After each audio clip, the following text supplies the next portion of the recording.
From early childhood, I had always had a sense of peace, but it wasn't until a catastrophic event that I fully embraced it. In 2009, I reached the lowest point in my life, where the thought of eternal peace again seemed impossible. At the time, I was the CEO of Financial Solutions of America, which specialized in financial benefit planning for businesses and individuals. Plagued with the task of closing down a business, which I spent years building, proved to be too big of a burden for me to carry. My identity as a financial guru was wiped away, and for the first time in my life, I felt distant from God. I frequently struggled with the simple task of getting out of bed. My ability to function and make healthy decisions was questionable. On my darkest days, suicide frequently occupied my thoughts. Although I felt isolated from the world, I was not alone. During this period, millions of people were trying to figure out how to recover from what is now labeled the Great Recession. By January of 2010, unemployment in the United States reached its peak of over 10%. While too big to fail corporations received bailouts, my small business and many others took the brunt of the collapsed economy, which forced 1.8 million businesses to close their doors. I distinctly remember the day I threw a shoe at my television after hearing the news that AIG executives were receiving huge bonuses and throwing lavish parties, despite owing my company hundreds of thousands of dollars. I witnessed the government delivering a $170 billion bailout to AIG, while my company crumbled into non-existence. In order to maintain stability in the economy, billions more were shuffled to Bank of America and Citigroup. Unfortunately, the banks misused the funds, and most of the money went to recover financial losses from home foreclosures. The government seriously jeopardized the American dream by turning its back on me, along with millions of other small business owners, and rewarded the too-big-to-fail corporations, who were mostly responsible for the fall of the American economy. As I picked up the pieces of my broken television, I realized I needed help and sought out a Christian psychologist. I went seeking a sign from God that my life wasn't hopeless. The Christian psychologist told me I had situational depression, and eventually the agony of losing everything would fade away. My fear was I wouldn't last long enough to see the day when my troubles became a distant memory. As Christians, we are often told God will never give us more than we can handle.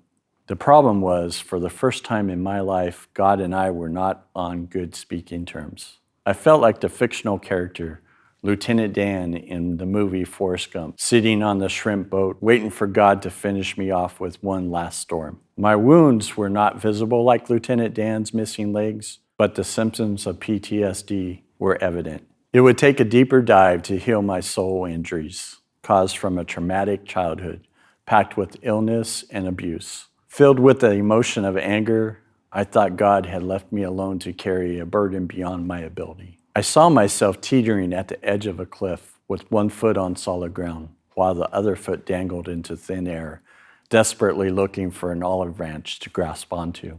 On a spring day in April of 2009, I found the olive branch I was searching for, but there was still a lot of heavy lifting to do before my feet would be on solid ground again.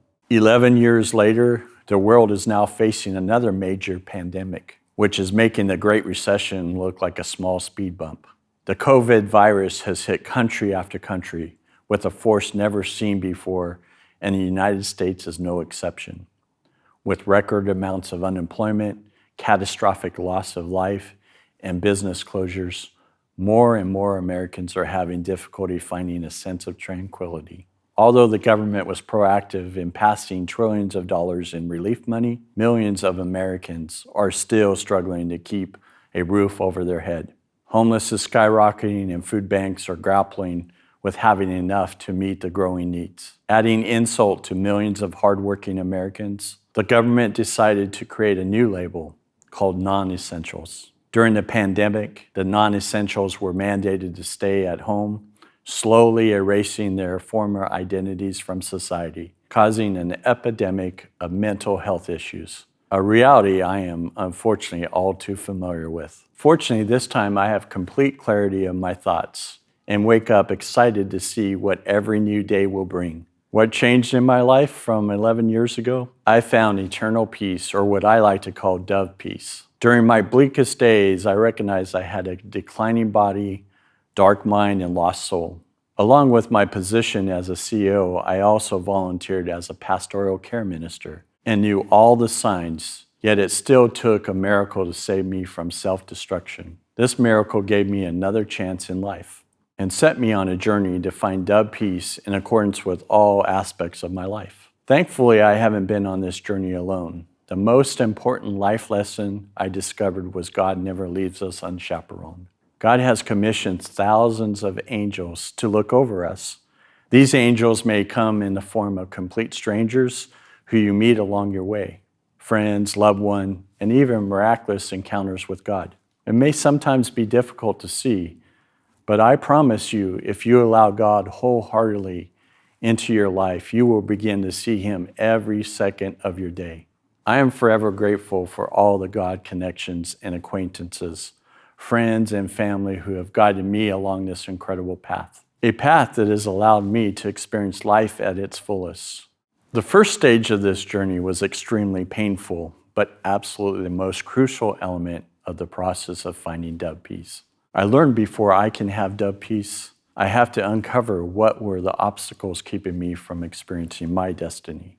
God wants to meet you where you are on your personal journey and lead you into a deeper, intimate relationship with Him. In future Dove teachings, I will continue to share my personal story of illness, abuse, and situational depression, which may trigger a set of unexpected emotions. Rest assured, our team is here to help you through the process. Additional resources and Dove connections are available at doveteachings.org. If you are experiencing immediate thoughts of suicide, please call the National Suicide Hotline at 1-800-273-8255.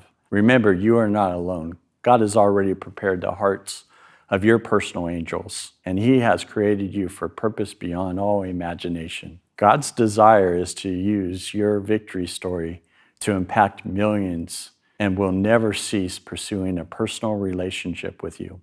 We hope you enjoyed this introduction of Dove Teachings and would love for you to continue your journey with us in finding everlasting Dove peace. Until then, I pray you find peace in your daily life through the teachings of Jesus.